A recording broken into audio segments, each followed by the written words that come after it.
Welcome back, everybody, to Impact and Chill. I'm Aaron. That is John. What's going on, my bro? What's good? Feeling feeling it, Aaron. I am feeling it tonight, brother. It's gonna be a good conversation, bro. And I gotta be honest, dude. Last week, your episode absolutely just opened so many vulnerable doors for me to be like, it's okay to share what we're gonna share. So, brother, I'm doing good, man. How about you? I'm doing good. I'm doing good. When we're posting this, I've got a pretty epic trip coming up for three days next week, and we'll Yeah, talk all about boy. that. We'll talk all about that at the in the next episode. So I'm really excited by that. But guys, I just want to also put out there that if you find any value in this podcast, please share the show. Also, we're going to be starting to do a Q&A. Sorry, we're going to do a Q&A. So if you have any questions for either myself or John, put them in the captions under not only YouTube, but also in the Q&A little box in Spotify and Apple. So we're going to be answering a whole heap of questions online as well. So that is something to look forward to in the past. So please don't be shy. Ask any question that you want for myself or John. So with that being said, this is Let's go. part two, part two of the relationship you had with your father. So John, I want you to take us back to, as a kid. Let's look at pre 8 years old. Like, is that a really vivid memory for you when you're up to 8 years old, the time that you spent with your dad? Like, let's give us a little bit of an insight. I want you guys to know first and foremost, let me preface with this is a lot of the purpose and a lot of what I do comes from the fact that, you know, I wasn't in a good place for a while when everything happened. And what I mean by this is let me start off with this. I'm going to call him the sperm donor. That's all we're going to call him, okay? So, I want to just jump in. I think you know where I'm going with this, Aaron, but my sperm donor decided that after 6 months of marriage to my mom and me being 6 months old, they dated obviously before that. He decided that he was going to take me and my mom to my grandmother and drop us off at the door and say, I can no longer be a husband and a father. I'm out. 6 months old, bro. That is what the donor did. Okay. And truth be told, bro, I don't think I understood that very much because, my first, you said pre 8 years old. I'm going to go, Mm, those years before, let's just say 12 years old. Okay. Because this is the last time I really spoke to this man.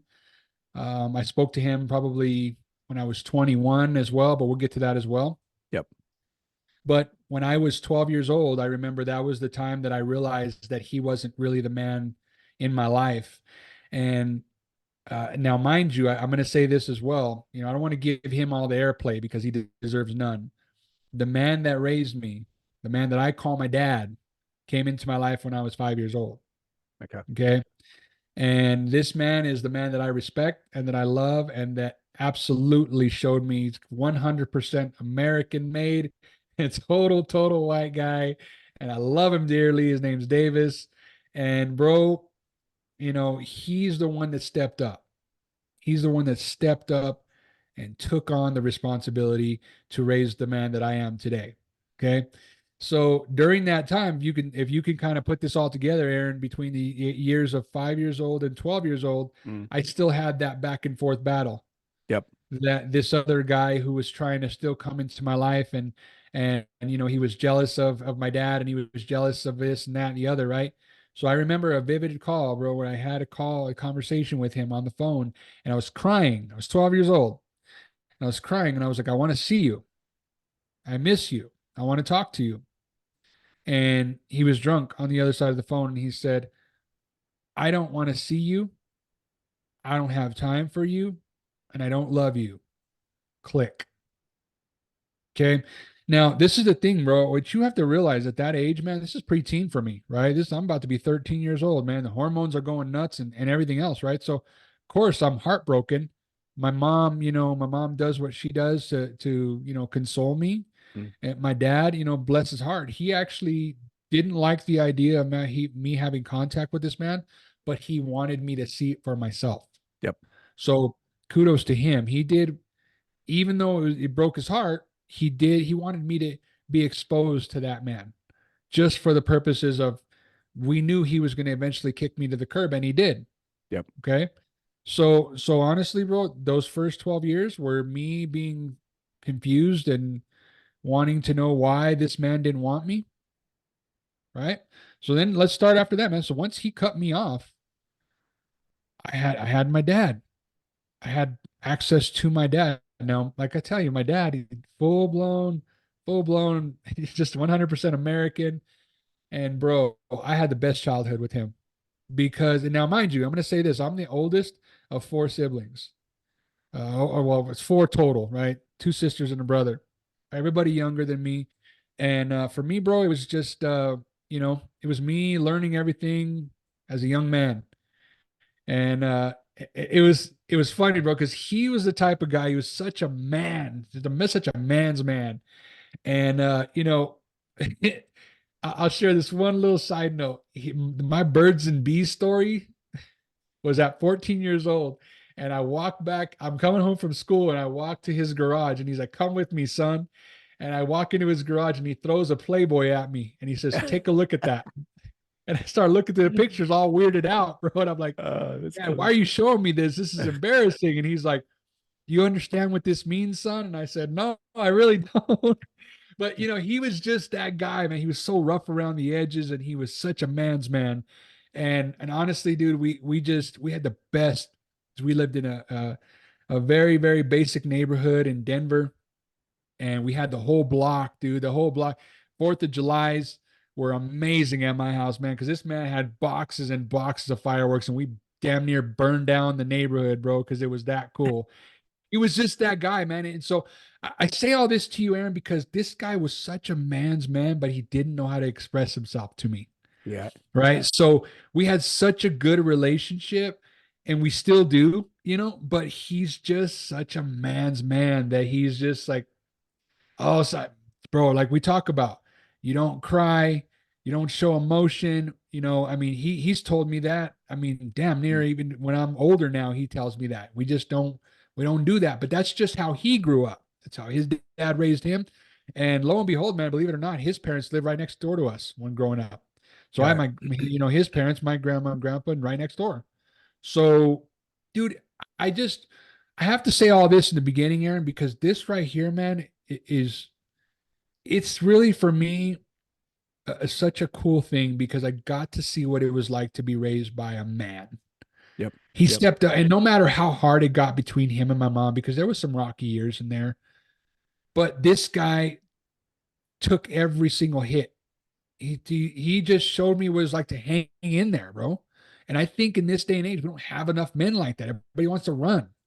The first sign of danger, you want to run. And I'm like, I've watched this man celebrate 40 years with my mom. Bro, that's epic, dude. That's cool. And Yeah. and I just look at that and I go, man, this guy, and he's still doing it. Still doing his thing. I mean, yeah, does most of our parents have flaws? Hell yeah, he does. But anyway, man, I hope that kicks us off, right, with what you were talking about, pre-12, and I even fast forwarded a bit. But what else, man? What else you got for me on this? Yeah, I love that because you actually set you kind of set the precedence for the where we're going with this. And we both have come from a place of that there's fewer and fewer present fathers in a son's life nowadays Mhm. than probably there ever has been. And the exhibit, obviously, that you raised that you were 6 months old when uh, literally your your sperm donor said, "That's Yeah, it, I'm gone." yeah. Um, Now, at what age did either you reach out to him or he reach out to you? At what age was that? Um, and obviously it only lasted up to about 12 years old. So how many years were you trying to and correct me if I'm wrong, were you trying to find or were you trying to force the either the relationship or at least the comfort that he was your father? Like where was that? The hope was, bro, is, after the 12 years old, and again, like I said, I kind of started off with, he was done after 12. But the truth was, is in high school, when I got into high school, I got into sports. I was really good in high school. I was one of the many few, I guess, if you will, that actually enjoyed high school years. And I got into all kinds of sports. I was in ROTC. I had fun in high school. What my hope was, though, bro, was that maybe he would show up. Mm, That's what I was, because after he cut me off, dude, I had no way of getting in contact with him. I had, his mom, my grandmother, who's still kind of around, but again, man, and I want to say this too, Aaron. I was his very first kid. I was the very first child that he brought into this world. Mind you, let me tell if this says anything about this guy, he has 9 more kids out here somewhere that I know nothing about, right? And bro, I tell you this because this was this guy. And yeah. so, I thought in my high school years, maybe he might come back around. But mind you, I was already building this bond with my dad. Yep. So there was, again, it never really goes away. You always wonder. But let me say this, Aaron, when I was 21 years old, this, if this isn't the universe speaking, man, it's just crazy because when I was 20 years old, I was becoming a young dad. I was in my very first marriage, and I was having a son, my older boy, and he's 26 now. And bro, when I was going through that, I worked at this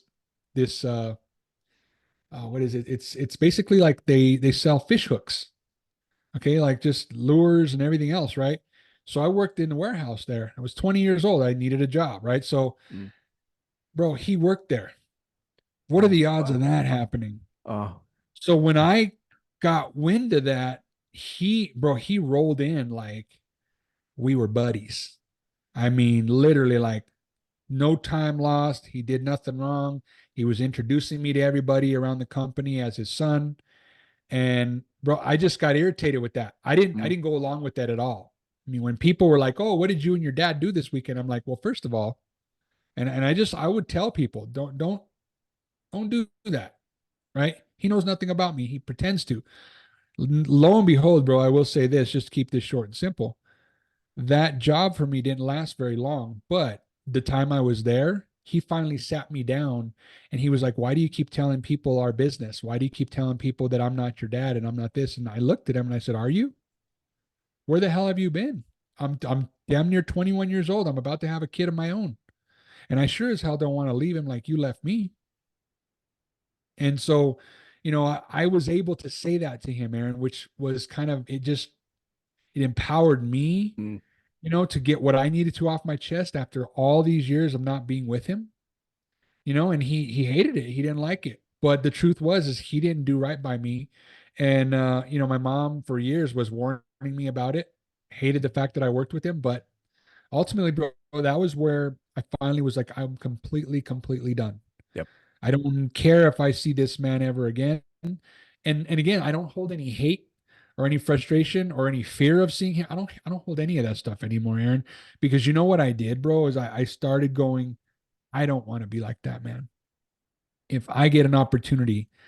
Now, I'm gonna say this too, bro, to be completely real.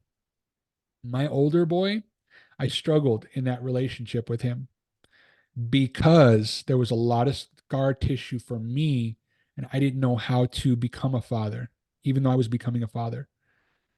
No excuse, right? But what I'm going to say is this. Once that happened, I am now still putting pieces back together with my 26-year-old boy Wow. because of my behaviors, right? And my tendencies and things that I did when I was young, when I had him, and his mom and I did not stay together. It's going to sound crazy, but after only 6 months, her and I divorced. So it was this weird pattern, Aaron. Yeah. And I was 21. Guess how old he was when he had me? 21. Yeah. So there was patterns there, Aaron. And again, I'm not using this as a why I did what I did. I fully accept what I did. I will never be able to really make it up to my son, but him and I have had those tough conversations where he's like, "Dad, you weren't there." Yep. And I said, "I know. But what can I do now?" as a man to man relationship. How can I be there for you? And we're still working on it, bro. I mean, that's just really the short and sweet answer is that I could tell you that him and I are still working on it.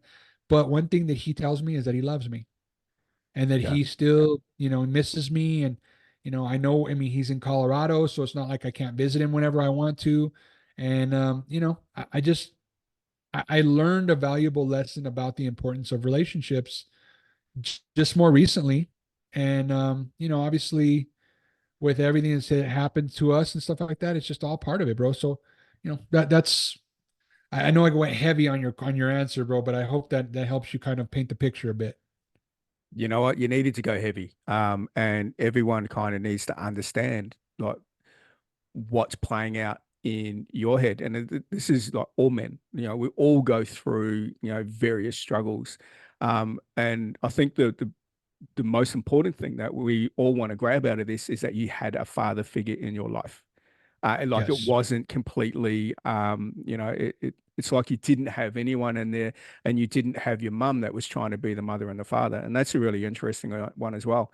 Is that the stuff that I've learned in the probably only in the past couple of weeks is that if you actually have a look at where a lot of the boys are nowadays, is that there's an attachment from the mother, and when there's an attachment Mm. from the mother, it's like there's a lot of these men walking around as boys because there's that mother attachment.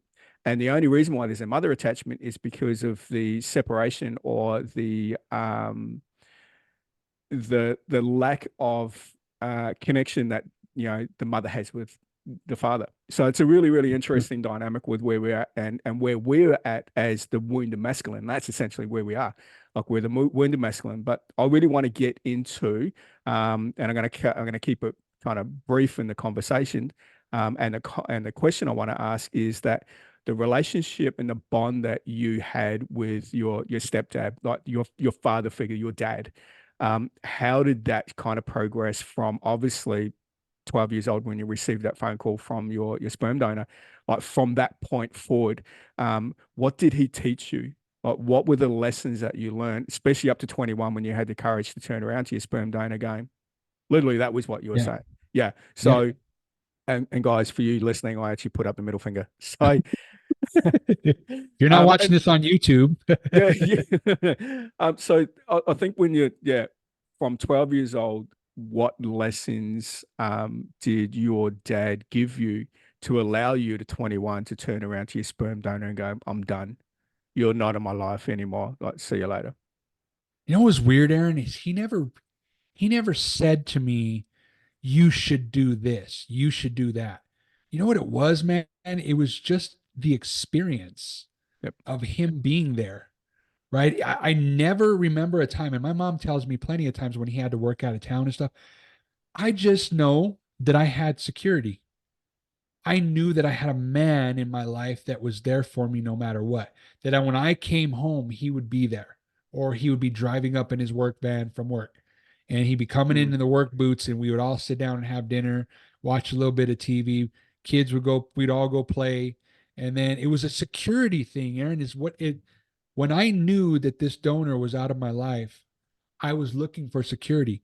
And that's what he offered me, right? Was just security. He didn't say the right things all the time. Most mm, of the time he didn't, mm, but he was just there. And then when I got into ROTC, which I'm sure you probably know, that's the kind of the military they do in high school, and they make you dress up in uniform and everything. Well, his dad, my grandfather, was Army, retired Army. So, bro, where do you think I went to yeah. make sure that everything was pressed, everything was shined up, my belt buckle, everything? At 14 years old, man, I'm getting all of this love from this man, from both of them. Hey, son, you got to look sharp. Hey, this is what it means. And dude, 14 years old, Aaron, I still use that stuff today, Nice. Yep. today, Yep. right? And so you start to realize, man, there's just security there. And you knew that if dad wasn't in the house, dad was in the garage. Yep. And our garage was detached from the house, so you had to walk from our back door to his garage. And dude, that was his sanctuary. You knew when you were going in there, you were getting heavy metal rock music, and he was in there with his beer, and he's working on something or doing something in there. Man, it was always so damn cool to go in there and see all his tools and see. I mean, he had car like old school cars from when he was younger in our driveway. Dude, it was just really freaking cool. So I will tell you, man, he taught me what it meant to just have somebody there that even if he didn't say what you wanted to hear or even say the right thing, you knew he was there. And that was the biggest thing that I got out of our relationship and just in growing up. And I just remember he was there he would fix it Yep. if something was wrong. He'd fix it. And that was it's just the coolest thing, man. I think more men need to understand that they play such a huge part in their kids' lives that any one thing you say could fuck them up. And I think Yep. that's where we're at with a lot of the youth of the world right now is that, I've met a lot of young men that are like, yeah, my dad says good things and then he fucking lectures me for the next 30 minutes on why I'm doing horrible. And I'm like, damn, dude, that's rough. And I get it, man. I used to I don't want to say I did that exact thing, to my younger boy, Jaden, Mm, but mm. but I know that I was like always trying to get my thoughts to him. And he was a lot of times like, Dad, you're killing me right now. Why are you talking so much? Slow down, And Yeah. so I get it, man. We're just as dads, we just sometimes we're goofballs and we don't understand what the hell we're doing, but we play such a huge role in it. So anyway, man, that's what I would say to that is he just was always there when I needed him, no matter what. And that's fucking epic. Yeah, and I did pick up a little bit with the abandonment issues that were there. Hence, knowing you're knowing that he's there, and if he wasn't there, then yeah, that'll just spur on a whole heap of other things. But the other really cool thing that I picked up out of that is that he wasn't controlling you.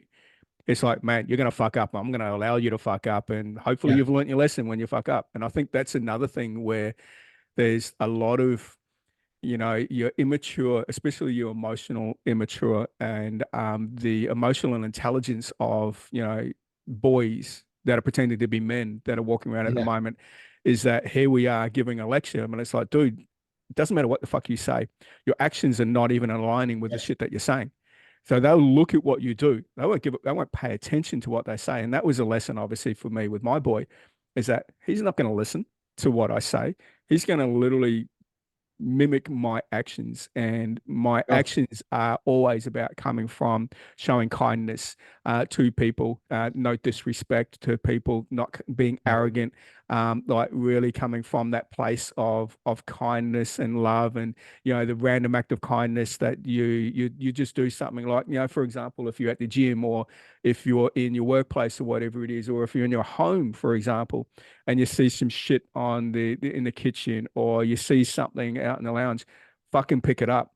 But this is a Yeah. problem also with a lot of men these days, and I see it in the gym all the time, because that's a pure, like when people aren't watching, you will actually see someone's true character, whether or not they're leaving weights on the bars, or whether or not there's a piece of rubbish on the floor and they're walking straight past it, or like if there's equipment out of place, you constantly see people walking past, and we see it more and more every day now when someone is struggling, or someone's trying to cross the street, or like someone falls over, people are constantly walking past. We're not seeing men step up into the position of being that protector, and that protector is helping a stranger, helping someone vulnerable. So I really love that your dad was, hey man, I'm not going to say anything, you're going to have to fucking learn. So um bringing that into the relationship that you have with your oldest boy, I think is a really interesting one as well. So there's a lot of lessons for you. So for you, um, naturally, there's been a rocky relationship between you and your oldest boy. Like, what's the what's the mindset for you now as a dad and a 26-year-old, when there's a lot of memories coming up between you and your donor?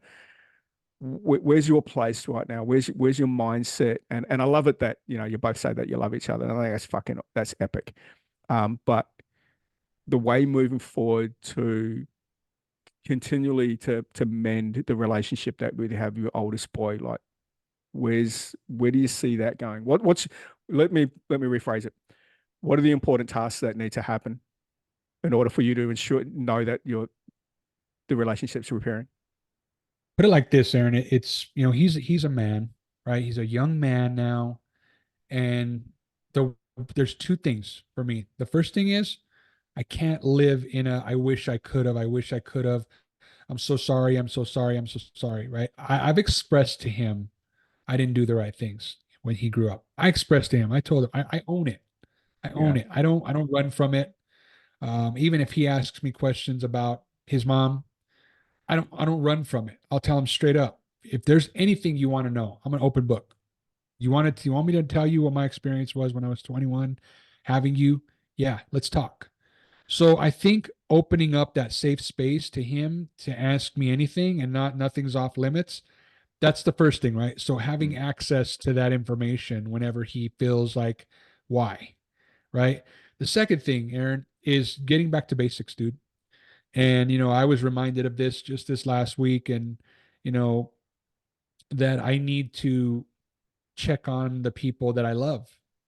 Like you said, there's always two people that you always have to reach out to every day and let them know you care about them, right? We don't realize, Aaron, and I don't think I even realized, bro, until I really started doing that, that it means the world to people. So, more importantly, with him, it's just I send him instead of text messages, like I do this with most people, but especially with him, I want him to hear my heart.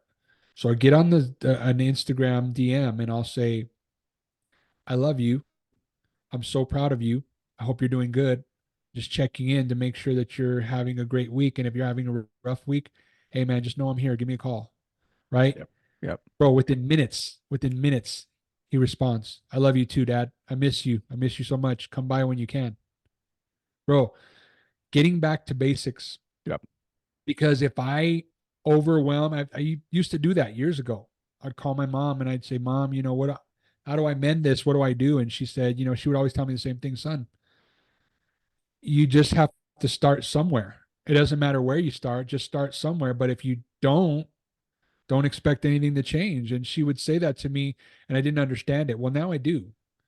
Right. And so, I make sure that if I'm not able to get over to see him, I'm always letting him know I think about him. My daughter, same thing. I was reminded that I don't check in enough. So okay, I have to check in. Right. And these are things, Aaron, that at first I was like, I don't understand it, but I do because when I needed my dad, he was there. Yep.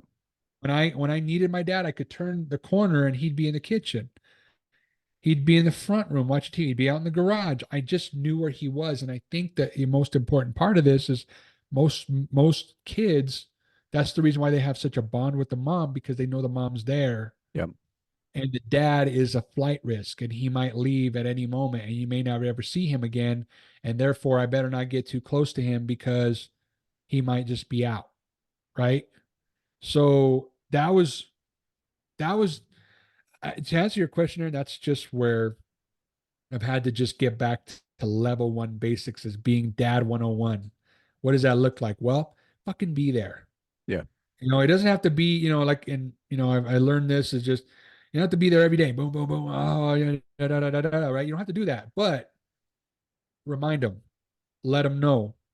I mean, the reason why I think Jaden, why I look at that situation the way that I do is because I was with him every day, bro. Mm. Every day. I worked from home. I would greet him when he walked in the door, whether he wanted to see me or not. And I would see him off in the morning. Before he started driving, I was taking him to work. I was taking him to school. I was picking him up. When he was playing baseball, I was dropping him off to practice. I was picking him. I was there all the time. So even though maybe sometimes he just was like, ugh, my dad's getting on my nerves, I was still there. So basics, bro. 101, man. Man, I love that. And that's just normal. Normal for kids when they're going through, adolescence, the emotions are all over the place. And yeah, they're going to have enough. It's a little bit like the mum always being there, the embarrassing mum. It's no different to the dad, the embarrassing dad. But I think this is where, the emotional intelligence comes in is that we have to remove our emotions and not make it about us. And there's so many times we constantly always make it about us. So I fucking love that. All right, so closing for you, bro, when it comes to like how you see the world right now, and let's look at the fathers and a dad knows that he needs to do better, but he just doesn't know. He sees that he's losing it, whether it be his family, his son, and he knows internally that his family and his kids are the most important thing in his life. What would you say to those guys? Man, no matter what, no matter how you feel, they need you. They need you. It doesn't matter if it's been rocky. It doesn't matter if it's been perfect. It doesn't matter if it's anything in between. They need you. They absolutely need you. And just know that anything you tell them, they absorb. Anything that you do, they absorb. So they're watching what you do more than they're listening to what you do. So if you're north and south, you say one thing, you do another, they're not looking at what you said, they're looking at what you did. And therefore it makes the relationship even more rocky. So I would just say this, it's just like I was just saying before, start at 101. Step one, just have a conversation. And if they hate you, have another conversation. And if they still hate you, have another conversation. Keep having the conversations. It's just like Aaron and I say, just keep showing up. As eventually, when you show up enough times, they go, whoa, Mm, this man actually wants to be here, and I didn't mm. ask him to. He's doing it himself. So that's the advice I would give as we close out here, Aaron. But one of the other things I want to share before we wrap up is when again, let me roll back the train a little bit to when I was a teenager. I was angry at this guy at school and I wanted to fight him. And good old Pops, he said, okay, so if you want to fight him, that's great. But what happens when you knock him out? Do you become the WWE heavyweight champion of the world? What happens then? And bro, I, this is one of those times where he said exactly what I didn't want to hear, but he was so freaking right because he's like, son, if you break his jaw, his parents are gonna sue us. You're probably gonna have to get some sort of like probation. He's like, so what are you getting out of this? Are you becoming the champion of the world by knocking this guy out? And I'm like, no, but I don't like him. All right, well, you know what? Just be the bigger man and walk away. And bro, I hated hearing that, but you know what? I still stick with that. I tell everybody, even my son's friends, anybody that comes in, I'm like, hey, you're big and bad. That's great, but what does that get you? I still use that one, bro. That's my pop's That's so favorite. cool.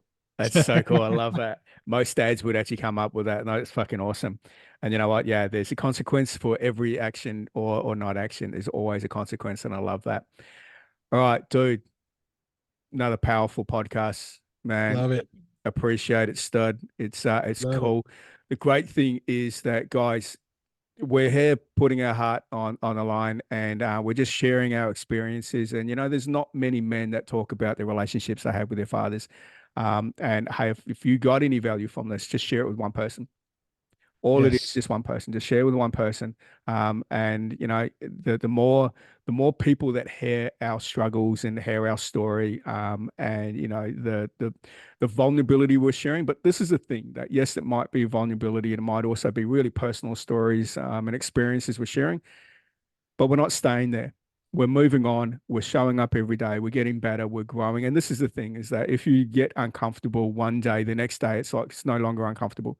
Like that's Mm. that growth and that's that expansion of you as the man that you are born to be. So all I ask is, guys, if there's any men that are listening to this, is like, what type of man do you want to be? If you have kids, what type of man do you want them to be?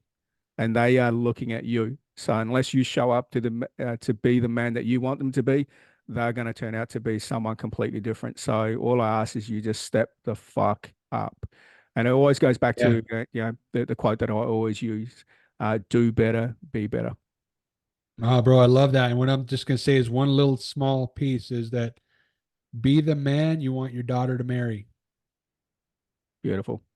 That's a good way to put it, man. If you actually can teach them how to actually treat your daughter, come on, bro. It's real simple. So that's what I'll leave us with, brother. Love it. The world will be a beautiful place. So, guys, thank you very much for joining us. Love to you all. Have yourself an awesome week, and we'll see you next week. Until then.